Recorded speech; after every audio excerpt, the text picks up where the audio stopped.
folks, I have another repaired instrument to show you today. This is from the box of broken instruments I got from my friend Carrie, and I've been putting them back together just for the repair practice and then selling them just to get them out of here.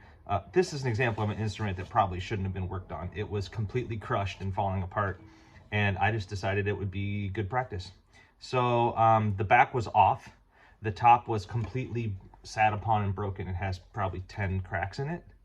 So I had to clean up all those cracks and then and glue them up. The sides were broken, they needed to be redone.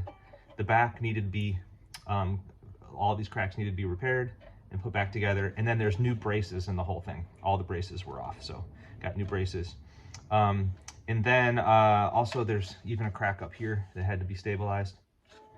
The fretboard needed the old frets pulled, and I planed it flat and put new frets in. There's new tuners, new nut, new bridge, new saddle, new strings.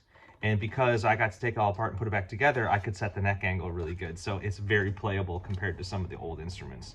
It's got fluorocarbon strings on it. And this is Kumalae's least decorated instrument. I don't remember the model names and numbers. I think they did letters. So I think this might be A, I don't remember. But it's the least expensive one that they made. Probably from the late teens, early 20s. Yeah, so this is going off to our little waiting list of people who want repaired instruments from me. So you can always email us to get on that list as well. I have a few more of these coming up this year. Cheers.